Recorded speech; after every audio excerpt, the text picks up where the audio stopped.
just need to plan it out. And here we are. We're ready to have a good time. I'm excited for you to be on. You are one of the best in the field of street epistemology, in my opinion. I think the way that you do things and the way that you run your channel with how you talk to people is super awesome. And it's something that I hope you take a lot of pride in, because you should. And I hope other people can model your kind of behavior and the way that you talk to people. But while I'm going on and on about how awesome you are, do you want to kind of talk about like what it is you actually do on your channel and, why you're kind of interested in street epistemology in general? Sure. Yeah. Thanks so much. Mm-hmm. So yeah, I have a channel called Cordial Curiosity. You've had Anthony Magnamasco on the show already. So if you know of him, it's a very similar type of thing. I do street epistemology, where I go out in public and ask people about what they believe and why. I let them pick any topic. I've been doing it for about 2 years now with the YouTube channel, and it's been a lot of fun. Yeah. So I want to ask you the same question I think I ask any kind of person that does street epistemology is, why do you do street epistemology? Why do you choose to spend your time going out in public talking to people about these sometimes kind of taboo things?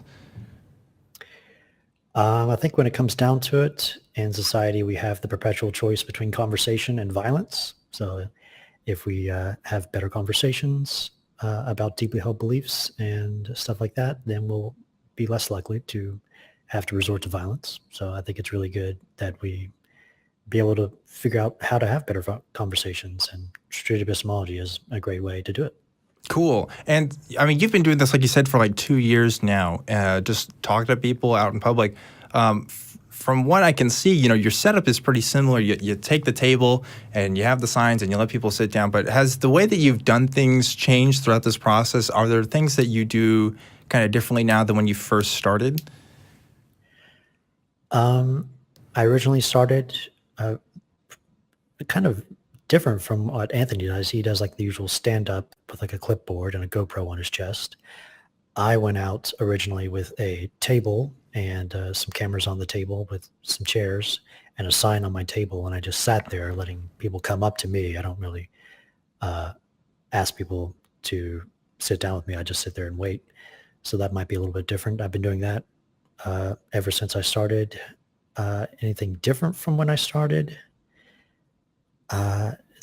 I've gotten better at SE itself, but I think the general format has been pretty much the same.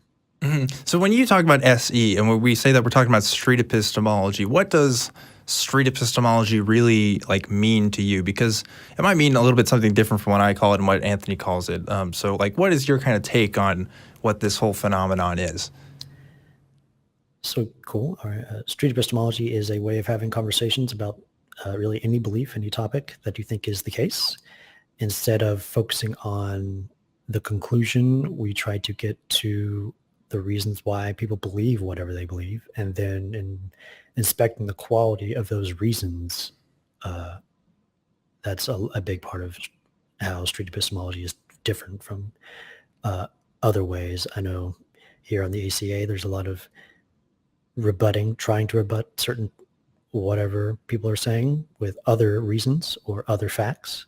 We usually only investigate whatever the people are saying themselves. We don't really add anything to their why their thing is true or why it's not true.